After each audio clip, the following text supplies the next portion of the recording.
Republican presidential candidates Donald Trump and Nikki Haley, well, they are ramping up their efforts in New Hampshire, while Ron DeSantis has decided to focus his energy on South Carolina.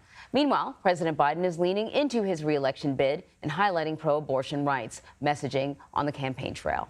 Leslie Sanchez and Joel Payne are joining me now. Leslie is a CBS News political analyst who served in the George W. Bush administration. Joel is a CBS News political contributor, Democratic strategist, and chief communications officer for Move On. Good to see you guys again. I don't know if you guys coordinated that green thing or if it was just like a happy accident, but it looks good on TV.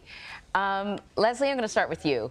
Sure. We saw Trump win big in Iowa, but Nikki Haley and Ron DeSantis say the race isn't over yet. Ron DeSantis' strategy is interesting, and then he's pivoting to South Carolina because Nikki Haley has really been growing in terms of support in New Hampshire.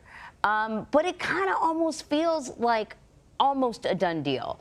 If moving on to South Carolina, if the former president wins South Carolina, it's not going to be a good look for Nikki Haley. I can't imagine DeSantis is going to make any headway in South Carolina. So it's starting to look like, you know, the former president could run the table, if you will. Is there anything that could slow him down other than perhaps, you know, a court battle that doesn't go his way?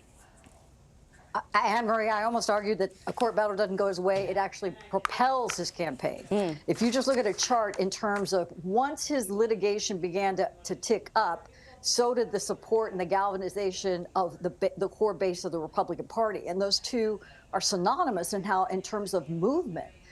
So from a political standpoint, galvanizes the president, raises a lot of money, gives him a lot of media exposure that he needs, so he doesn't have to be on the debate stage. He doesn't show up nearly as many times as the underdog candidates, I would argue. But New Hampshire's peculiar. I think DeSantis makes a smart move. It's a strategic move. Nikki Haley is filling that role of John Kasich, right? He's getting a lot of people that like the moderate, suburban, college-educated type of vote that want to see that reach across the aisle and harken back to the nostalgic days of politics that you don't see anymore in a highly polarized environment. Yeah. So the question really I think Republicans are looking at when you look at New Hampshire, is Donald Trump going to perform better? He has 2/3 of the conservatives, a good chunk of the moderates. He won all 10 counties in 2020. But is he going to grow that base socioeconomically across that line?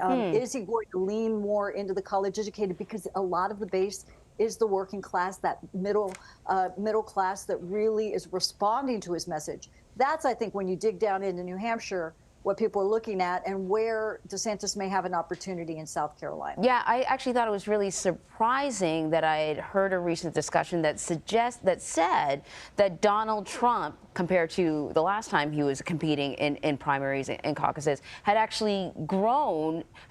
His support continues to grow among college-educated Republicans, particularly with every legal challenge. Oh.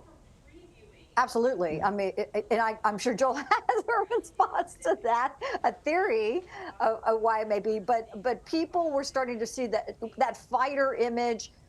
They started to characterize it as just piling on. It's not fair. And there might be something to the idea that he is being singled out, this prosecution of him, particularly as the head of the Republican Party. And the more that idea sinks in, the stronger the base of his support goes beyond the traditional MAGA into working folks that want, you know, and voters who want to see a change to what they see as a corrupt system. Hey, Joel, let's talk about a little bit what we're seeing on Joe Biden's side. We're noticing like the campaign messaging has kind of, I thought it was evolving, but now maybe it's not evolving as much as it's kind of diversifying. You know, he started out with the economy and Bidenomics. Wasn't selling the strongest. We heard some, you know, really kind of robust speeches about democracy and that this is a fight for democracy. And now we see the president talking about the abortion issue. What's your take on what's happening with the president's campaign and what he's trying to do with these sort of multiple messages? Yeah, Anne-Marie, those are good questions. I mean, I think it's a choice frame, right? You talked about Bidenomics. Well, that might have not sold as well as they want it to, but when you compare it to MAGAnomics, as they're now branding it, they're saying that they believe that they can win that argument. When you look at something like democracy, you have two stark, distinct visions of democracy. One, which is dear leader style, which is Donald Trump, which is fealty to the leader, and another that is a traditional U.S. democracy that Joe Biden is trying to signal and is trying to bring back from the Trump era. So I think what the Biden campaign and what the Biden team is trying to do is set up a choice frame, a split screen. The stability, the traditional democratic values that Americans are used to under Joe Biden, or this different version of America and different vision of America under Donald Trump. That's what they're trying to set up. Is abortion still an issue that ignites Democrats? Or, and we talked about this before, you know, a lot of these battles have sort of gone down to the state level at this point, though there is a conversation about, you know, a national abortion ban. Even Republicans don't think that, you know, there's a political will for that. But is abortion still a galvanizing issue for Democratic voters? Yeah, it fits into that choice frame, too. And I know in a different part of the show, you have a conversation with someone from the pro-life movement, right? And I think that what Joe Biden and his team are betting on is the fact that if you line up that vision of America, that vision of abortion, versus what 60+% of Americans think, which is that they don't want a national ban on abortion and they don't want more restrictions on women's reproductive rights, that they're going to win on that. And they're pointing to 2022. They're pointing to everything post-Dobbs at the state level, demonstrating that the American people are with them. All right, Joel, Leslie, got to let you guys go.